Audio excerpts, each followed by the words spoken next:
மரித்தார், மூன்றாம் நாள் உயிர்த்தெழுந்தார். மூன்றாம் நாள் உயிர்த்தெழுந்தார். அப்போதுதான் புரிந்து கொண்டார்கள் ஜனங்கள். அப்பொழுதுதான் ஜனங்கள் புரிந்து ஓ, கொண்டார்கள். இவர் தெய்வம், ஓ, இவர் தெய்வம், நம்மளை மீட்க வந்த ஒரு ரட்சகர் நம்மை மீட்க வந்த ரட்சகர் என்று இயேசுவை வணங்க ஆரம்பித்தார்கள். என்று இயேசுவை வணங்க ஆரம்பித்தார்கள். ஆகவே ஆகவே இந்த இயேசுவின் அன்பை இந்த இயேசுவின் அன்பை நாங்கள் திருச்சபையாய் ஆயில் திருச்சபையில் இருக்கிற ஏசிய திருச்சபை மக்களாய் எல்லோரும் வந்து ஆயிரத்து திருச்சபையில் இருக்கிற மக்களாய் நாங்கள் வந்து இயேசுவுடைய அன்பை உங்களுக்கு அறிவிக்க வந்திருக்கிறோம்.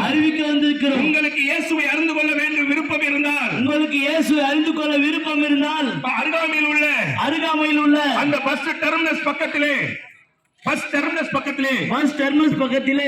ஆயில் பஸ் ஸ்டாண்ட் பக்கத்திலே அருமையான ஏசிய திருச்சபை இருக்கிறது. அங்கே ஞாயிற்றுக்கிழமை தோறும் 10 மணியிலிருந்து 12 மணி வரை அங்கே ஆராதனை நடக்கிறது. அங்கே வருகிறவர்களுக்கு இயேசு விடுதலை தருகிறார். இயேசு சமாதானத்தை தருகிறார். இயேசு சந்தோஷத்தை தருகிறார். சந்தோஷம் தருகிறார். இயேசு நிம்மதியை தருகிறார். இயேசு சுகம் தருகிறார். இயேசுவை குறித்துதான் உங்களுக்கு வாரந்தோறும் ஆலயத்திலே சொல்லிக் கொண்டிருக்கிறார்கள். ஒரு தடவை இந்த இயேசுவை அறிந்து கொள்ள வாருங்கள். அப்போது இயேசுவின் அன்பை என்னதென்று நீங்கள் புரிந்து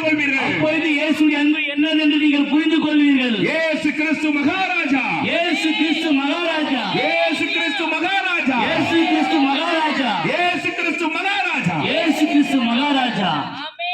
ஆமென். ஆமென்.